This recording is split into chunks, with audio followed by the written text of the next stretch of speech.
Ya pemirsa, Anda menyaksikan Breaking News bersama saya Pram Senjaya. Pemirsa, setelah mendapatkan serangan bertubi-tubi dari Israel, Iran menyerang balik. Ya pemirsa, langit Tel Aviv Senin dini hari dihujani roket dari Iran.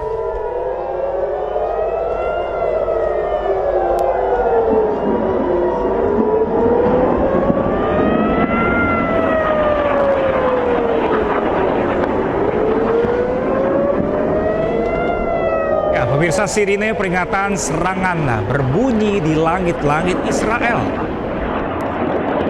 Sistem pertahanan Israel, Iron Dome, mencoba menghalau roket dari Israel. Hingga kini pemirsa belum bisa dipastikan kerusakan yang ditimbulkan akibat serangan ini.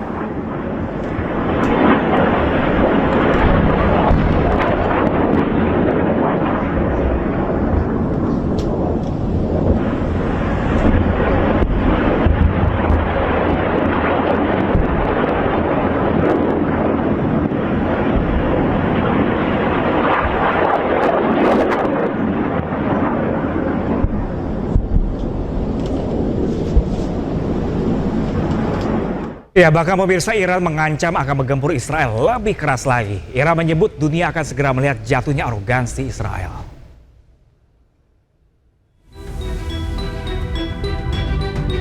Di akun resmi militer Iran, Iran mengancam akan melancarkan serangan besar-besaran yang lebih masif lagi ke wilayah Israel.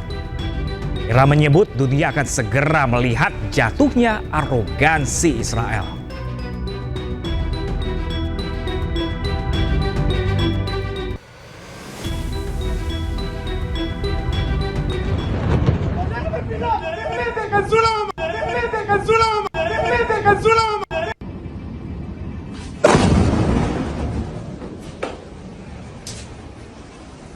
Serangan Iran di dua wilayah Israel, yakni Tel Aviv dan Yerusalem, terus berlangsung sejak Jumat dini hari.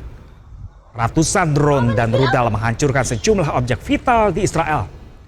Dilaporkan 6 orang tewas dan puluhan lainnya terluka. Pemerintah Israel meminta warganya mencari perlindungan.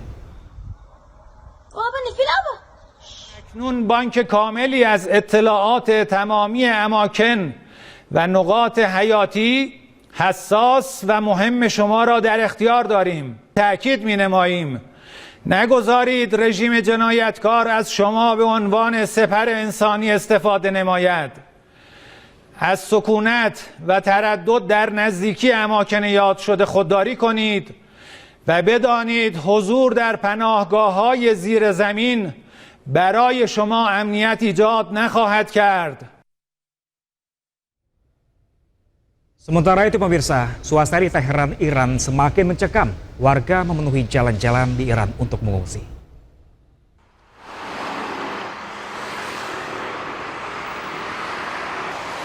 Ya pemirsa, jalan-jalan di kota Teheran, Iran dipenuhi kendaraan yang menuju ke lokasi-lokasi aman.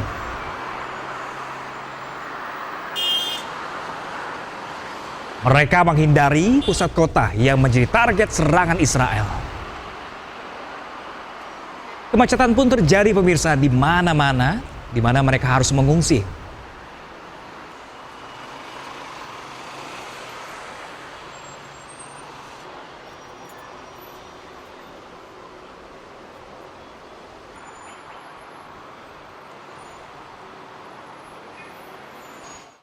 Dan pemirsa, untuk membahas situasi terkini terkait memanasnya perang Iran-Israel yang sekian memanas pemirsa, kita telah terhubung dengan pengamat Timur Tengah, ada Bapak Yon Mahmud.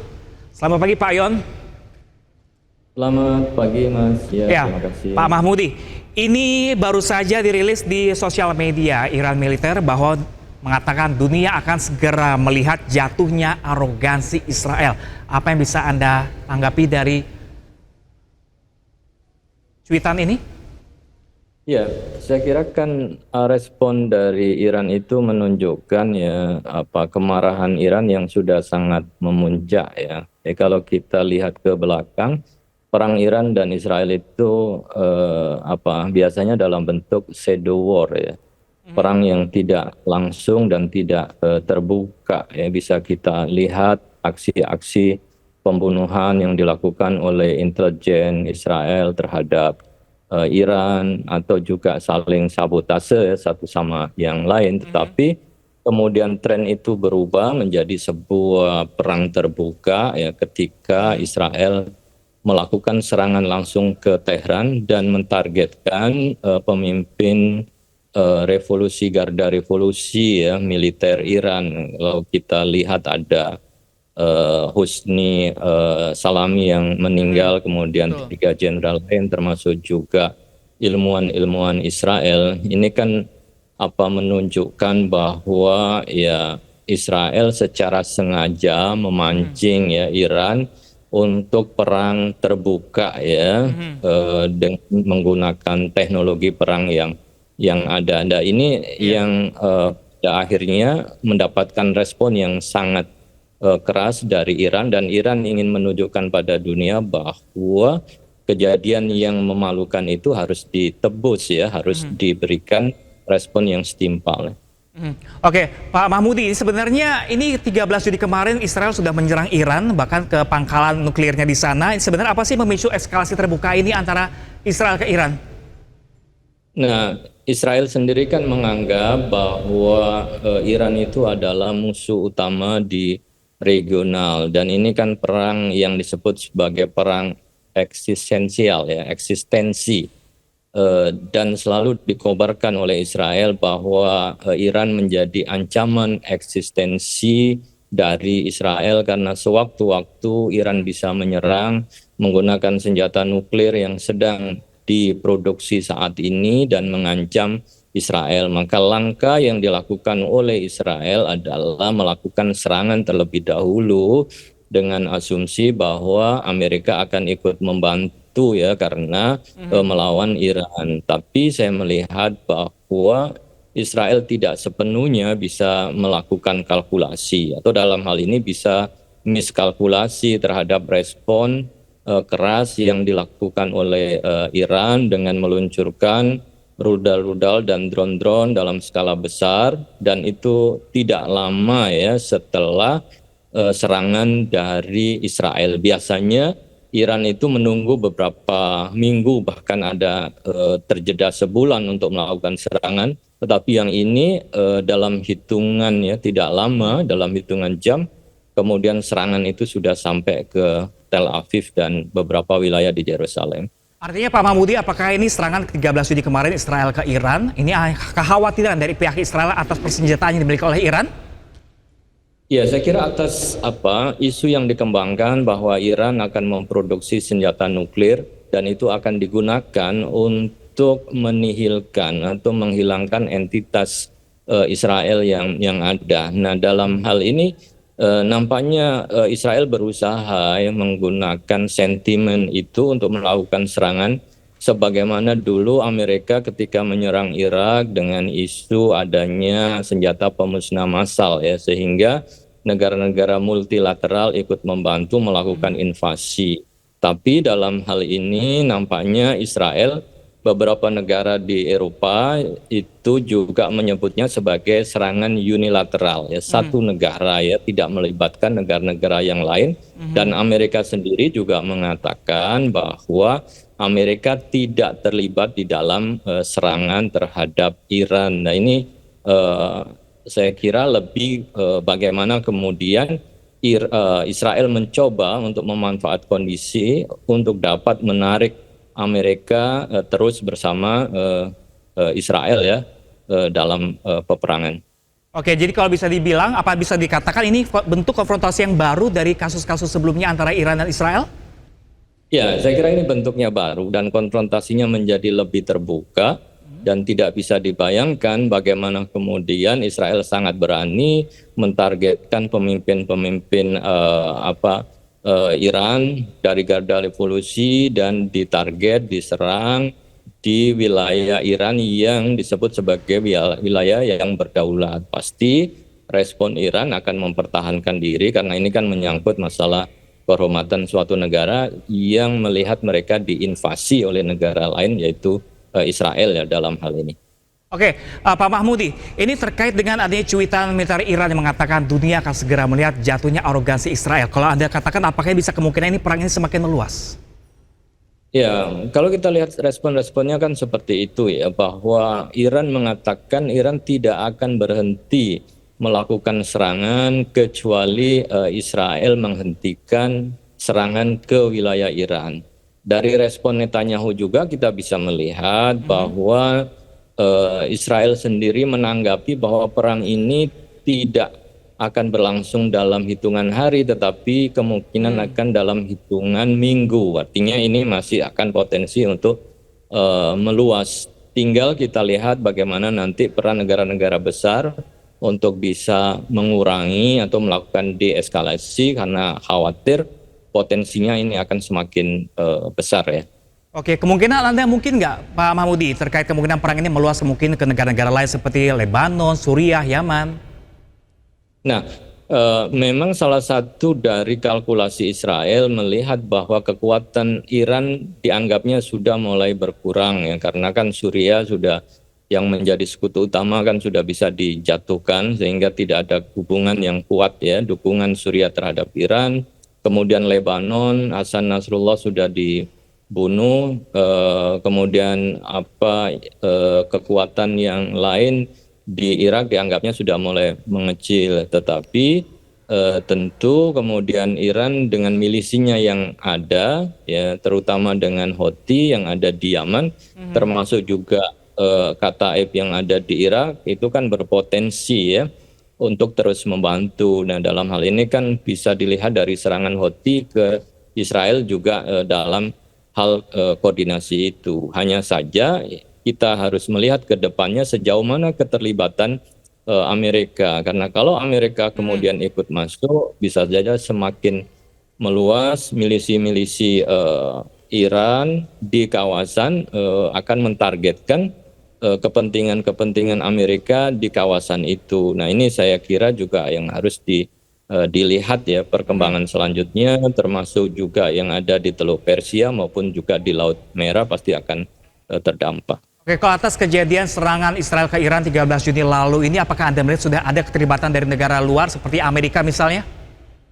Nah, Amerika melalui Donald Trump kan mengatakan bahwa tidak terlibat, ini untuk antisipasi agar tidak terjadi target, dan Donald Trump kemudian menawarkan ya, meminta Iran untuk tetap melanjutkan perundingan damai, karena kalau tidak maka serangan yang lebih brutal akan terjadi. Tapi ancaman itu kan nampaknya tidak diindahkan oleh Iran, karena Iran kemudian memutus hubungan perundingan berkaitan dengan nuklir, dan setelah itu secara beruntun melakukan serangan-serangan balik. Maka pasti memerlukan waktu yang lama untuk kemudian melakukan deeskalasi, termasuk melihat sejauh mana komitmen Amerika untuk bisa menciptakan perdamaian atau malah ikut terlibat ya membantu Israel. Kalau Anda lihat, apakah jika nanti Iran akan segera melakukan serangan balasan ke Israel, apakah kalau Anda mengamati dari pengamat Timur Tengah ini, apakah Amerika akan segera ikut membantu Israel? Nah, dalam hal ini saya kira komitmen Amerika dan beberapa negara Eropa termasuk Inggris itu adalah melindungi Israel. Jadi mereka akan kalaupun terjadi, mereka akan mengerahkan pasukannya untuk menahan serangan dari Iran, tetapi membatasi diri tidak ikut melakukan serangan balik ke Iran, karena mereka juga khawatir akan keterlibatan negara-negara lain, karena ini akan menyangkut proksi-proksi yang ada aja. Dalam hal ini walaupun Rusia sudah dalam kondisi hubungannya tidak sekuat dengan sebelumnya di kawasan Timur Tengah, tapi kan potensi untuk masuknya proksi yang lain itu bisa terjadi kalau Amerika nekat ya melakukan serangan membantu Israel ke Iran, karena selama ini tidak ada track record Amerika melakukan serangan ke Iran secara langsung ya. Mereka komitmennya adalah membantu dan melindungi Israel. Oke, kalau terkait dengan sejumlah negara Timur Tengah lainnya, negara-negara Teluk seperti Arab Saudi dan Uni Emirat Arab, terkait konflik ini posisi seperti apa kalau Anda lihat? Mereka nampaknya ingin mencari jalan yang lebih damai, yang lebih selamat, dan tidak ingin terlibat di dalam peperangan. Jadi beberapa negara cenderung ya tidak mau ikut di dalam perang dan tidak mau menjadi terimbas, karena kalau kemudian terimbas bisa saja serangan-serangan itu semakin meluas. Ya, Iran dengan proksinya bisa mentargetkan ya kilang-kilang minyak yang strategis di negara-negara Teluk, dan itu saya kira sangat membahayakan, sehingga mereka cenderung ya menahan untuk tidak terjadinya perluasan peperangan ini. Oke, sampai sejauh ini negara adidaya Amerika Serikat belum ada campur tangan langsung untuk menyerang Iran seperti itu. Kalau dampakkan dari kedepannya, seperti Anda bilang tadi, harga minyak dan ekonomi global akan seperti apa, Pak Yon Mahmudi? Nah, yang bisa kita lihat kan akibat dari serangan-serangan itu ya, baik yang dilakukan oleh Iran ke Israel maupun Israel ke Iran ya. Jadi serangan terakhir yang dilakukan Israel ke Iran itu juga akan mentarget beberapa kilang minyak yang ada di Iran ya, dan kita ketahui bahwa Iran produksi minyak Iran itu kan juga dikonsumsi ya oleh beberapa negara besar ya, termasuk juga Cina Cina dan juga Jepang dan beberapa negara lain yang secara sembunyi-sembunyi mengambil keuntungan dari minyak Iran. Tapi kalau ini kemudian terhambat, setelah itu juga Iran melakukan serangan ke sumber-sumber lalu lintas ya pengiriman minyak yang ada di Teluk Persia, maka dikhawatirkan suplai minyak akan semakin berkurang, dan itu akan memicu kenaikan harga minyak dan akan memicu krisis global kalau terus berlangsung. Oke, ini sejauh ini hanya konflik antara Iran dan juga Israel. Kalau Anda lihat saat ini, apakah ini sudah mempengaruhi harga stabilitas minyak di dunia? Tidak lama setelah serangan itu kan ada kenaikan ya hampir 7% ya, kenaikan harga minyak, dan itu akan terus menaik apabila tidak segera bisa dikendalikan, karena ini biar bagaimanapun ini adalah wilayah yang strategis, wilayah yang berpotensi di dalam hal lalu lintas minyak dunia, dan 60% kebutuhan minyak dunia kan didapatkan dari wilayah ini. Kalau konflik ini terus memuncak ya, saya kira ya pelan-pelan akan mempengaruhi kondisi ekonomi global yang memang masih tergantung dari energi minyak dari kawasan Timur Tengah. Oke, ini Indonesia juga sebagai pengimpor minyak, Pak Mahmudi. Ini apa, ada dampak khusus nggak bagi Indonesia untuk mengimpor minyak terkait kasus konflik antara Iran dan juga Israel ini?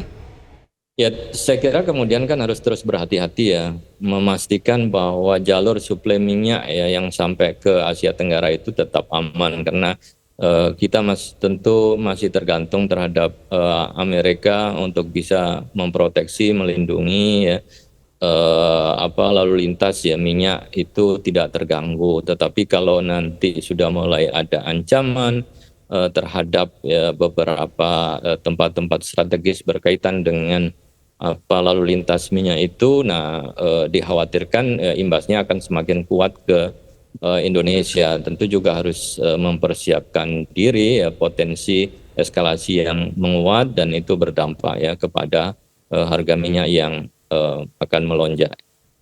Oke, ini Indonesia, ini kan kita ketahui ya dari sejak lama juga mendukung kemerdekaan Palestina, namun juga mendukung ada persahabatan juga dengan Iran. Nah, ini posisi politik Indonesia di mata negara-negara Timur Tengah seharusnya seperti apa untuk menyikapi hal ini? Ya, tentu kan saya cukup jelas ya posisi Indonesia memberikan dukungan kemerdekaan ya bagi rakyat Palestina untuk bisa merdeka, dan dengan politik bebas aktifnya ya Indonesia bebas untuk menjalin hubungan dengan negara-negara yang lain ya, kecuali dengan Israel karena belum ada pengakuan itu ya, termasuk dengan Iran itu kan juga hubungannya juga cukup dekat. Maka Indonesia kan secara langsung ya mengecam atas agresi serangan yang dilakukan oleh Israel terhadap Iran, karena ini yang akan mengancam stabilitas internasional, menjadikan dunia internasional pada posisi yang disorder ya. Kalau dibiarkan ya, negara-negara yang merasa besar, merasa kuat, kemudian bisa sewaktu-waktu melakukan serangan invasi kepada negara lain. Nah, ini kan saya kira yang harus juga dilihat ya, agar hukum-hukum internasional itu juga ditegakkan sehingga tidak ada intervensi ya, terhadap negara lain. Jadi posisi Indonesia saya kira ya masih dalam posisi untuk tetap ya menjaga perdamaian dunia ya, agar tidak terjadi kekacauan atau chaos dalam tataran dunia internasional. Oke, baik, terima kasih banyak Pak Yohan Mahmudi selaku pengamat Timur Tengah. Kita akan selalu melihat seperti apa update perkembangan terbaru antara Iran juga Israel. Terima kasih telah bergabung bersama kami di Breaking News News kali ini. Terima kasih. Salam sehat selalu. Terima kasih. Assalamualaikum warahmatullahi wabarakatuh. Dan pemirsa, Breaking News masih akan kembali sesaat lagi, jadi tetaplah bersama kami.